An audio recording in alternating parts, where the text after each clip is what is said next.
میرے آقا علیہ السلام کے پیارے دیوانوں، ایک حدیث پاک جو یاد آتی ہے اس کا مفہوم میں آپ کے سامنے پیش کر رہا ہوں، کچھ اس کی صراحت اور اس کی شرح کے ساتھ۔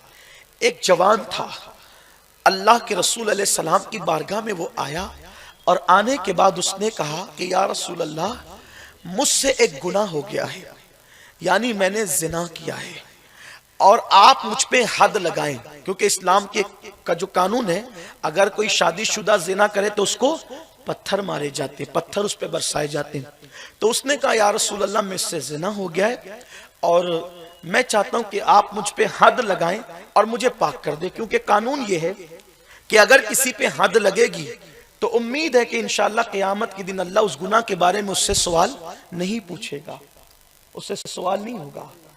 تو آقا کریم صلی اللہ علیہ وسلم فرماتے ہیں تو نے زنا نہیں کیا ہوگا۔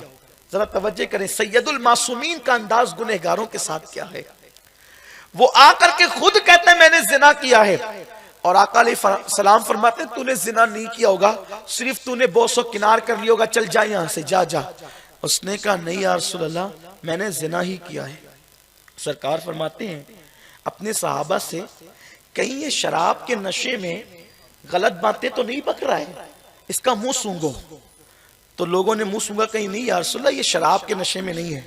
پھر اس نے کہا حضور میں نے زنا کیا ہے۔ آقا فرماتے ہیں کہ اس پہ پاگل پن کا دورہ تو نہیں پڑتا ہے، کہ یہ پاگل پن کے دورے کی وجہ سے یہ اپنے آپ کو زانی کہہ رہا ہے۔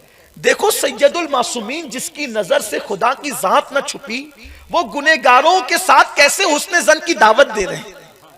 وہ اقرار کیے جا رہے ہیں کہ میں نے زنا کیا ہے، اور حضور اس پر پردے پہ پردے ڈالتے جا رہے ہیں۔ جب 4 بار اس نے اقرار کر لیا تو پھر میرے رسول کا 5واں فرمان یہ تھا، اے اللہ کے بندے، ٹھیک ہے تو نے زنا کر لیا تھا، لیکن اللہ نے چھپا دیا تھا تو چھپا رہنے دیتا، تو نے بولا کیوں؟ تجھے بولنا نہیں چاہیے تھا۔ اس کا مطلب یہ ہے کہ اگر گناہ ہو جائے اور اللہ پردہ ڈال دے تو توبہ کر لینا چاہیے، چپ چاپ بتانا نہیں چاہیے۔ یہاں تو حال یہ کہ دوستوں میں شیئر کرتے ہیں کہ میں نے یہ کیا، میں نے یہ کیا، استغفر اللہ۔ گناہ کا اعلان بھی گناہ ہے، گناہ کا اظہار بھی گناہ ہے۔ کچھ ایسے بھی پارسا لوگ میرے سماج میں رہتے ہیں جو کہتے ہیں آج فجر کی نماز مجھ سے چھوٹ گئی۔ ارے چھوٹ گئی تھی تو پڑھ لیتا تھا، اعلان کر کے اس کو آپ نے دوبالا کیوں کر دیا؟ گناہ کا اعلان بھی گناہ ہے۔ آپ یہ سمجھ کر کے لوگوں کو کہتے ہیں کہ میں فجر کا عادی ہوں اور آج چھوٹ گئی ہے، ایسا نہیں ہے۔ یہ سب باتیں نہ کیا کریں سماج میں۔ گناہ کا اظہار بھی گناہ ہے، گناہ کا اعلان بھی گناہ ہے۔ تو آپ نے فرمایا تھا جب اللہ نے پردے ڈال دی تو پردہ پڑا رہنے دیتا، تو نے کیوں ایسا کیا؟ اب بہرحال تو نے جب اقرار کر ہی لیا ہے، سرکار نے فرمایا لے جاؤ اسے، توجہ کریں، لے جاؤ اسے اور اس پہ پتھر برساؤ، سنگ سار کر دو اس کو۔ صحابہ لے کے اس جوان کو پتھر مارنے لگے۔ جب پتھر مارنے لگے اس کو تو اللہ کے حبیب صلی اللہ علیہ وآلہ وسلم کے صحابہ سنگ سار کر کے آئے۔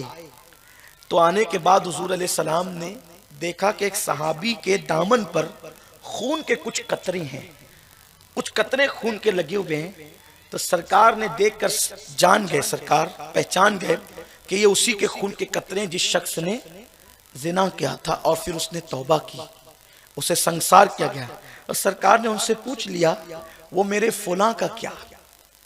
میں اس شخص کا نام نہیں لوں گا، اس لیے کہ جس کو نبی میرا کہہ دے پھر شان ہی جدا ہے۔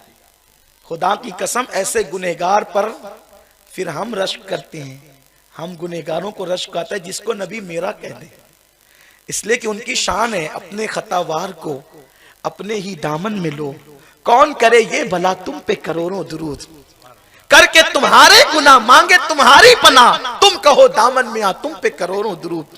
حضور علیہ السلام نے فرمایا وہ میرے فلاں کا کیا ہوا؟ عرض کی یا رسول اللہ ہم اس کو پتھر مار رہے تھے، اور جب پتھر مار رہے تھے تو وہ نکل کر بھاگا۔ سرکار فرماتے ہیں تو پھر وہ بھاگ گیا؟ عرض کی نہیں یا رسول اللہ جب وہ بھاگا تو ہم نے اس کو پکڑنے کی کوشش کی اور مارا۔ سرکار فرماتے ہیں ارے بھاگ رہا تھا تو بھاگ جانے دیا ہوتا۔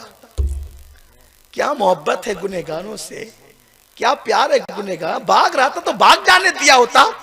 نہیں یا رسول اللہ ہم نے اس کو مار دیا، وہ مر گیا، انتقال ہو گیا اس کا۔ پھر اس کے بعد ایک اور صاحب کھڑے تھے، انہوں نے کہا اللہ کی لعنت ہو اس پر، ایک صاحب کہتے ہیں غصے میں اور جلال میں آ کے اللہ کی لعنت ہو اس پر. ابھی قرآن نازل ہوتا ہے, نبیوں کا امام زمین پر ظاہری حیات میں موجود ہے اور وہ زنا کرتا ہے.